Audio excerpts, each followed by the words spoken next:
So let me ask you about this. Consent.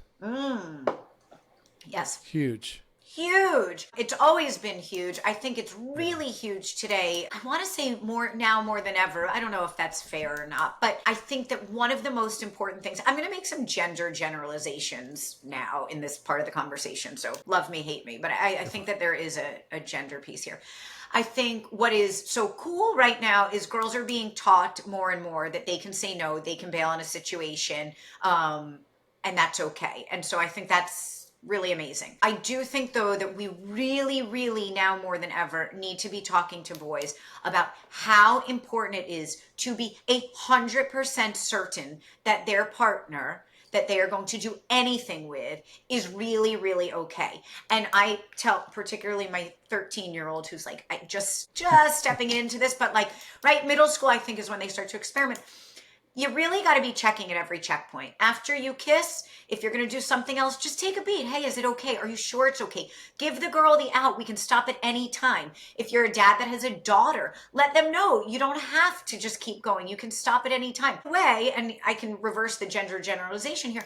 We got to teach boys too that if they want to bail on a situation because they feel uncomfortable, they can get out of a situation also, right? So really making sure that you have consent and stopping at every checkpoint is very, very important. I have seen, unfortunately, a lot of miscommunication take place where, a girl, again, this sounds a little misogynistic, but I'm going to roll with it, where a girl in the moment thinks that she wants to and it feels good, but she's nervous, but she doesn't say no, and the boy keeps going.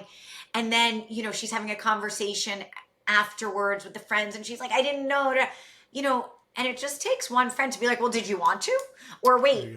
Yeah. And wow, I've seen boys' lives be turned on a dime because of a miscommunication about consent. I've seen boys kicked out of school. I've seen guys kicked out of college where it was miscommunication. And so, again, it's really important that we impress upon our children the consequences attached to something potentially going wrong and making sure they have consent.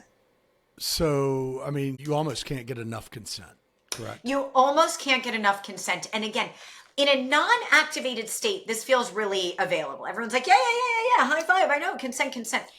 But when you are in the moment and your prefrontal cortex isn't fully developed and you're aroused and your blood is flowing, it's a slippery slope. The way I teach it to boys, particularly boys who are athletes, are when you are on 10 on the field or on the court, right? And that whistle blows because a foul was called or because the quarter's over. You have to stop on a dime, even though you're running at such a high level, right? But your body has to stop what it's doing.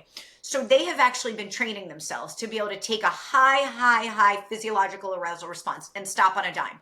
Well, if someone says no, or if you sense that someone isn't ready, it is the same mechanism. Same as the ref's whistle. It's the same as the ref's whistle. Yeah, I like that. And they need to be able to make that connection. And they need to be able to make the connection that someone can stop at any time and really be able to pull back. This is hard for grown men and women to do, right? Like, I invite anyone who's about to orgasm to just stop, right? And be like, okay, I'm going to cool down now. Not easy. It's not easy to do. Yeah. So, and this is for well-developed adults. It's not easy to do for them. It's certainly not easy to do for kids that are just learning this. So consent and consequence.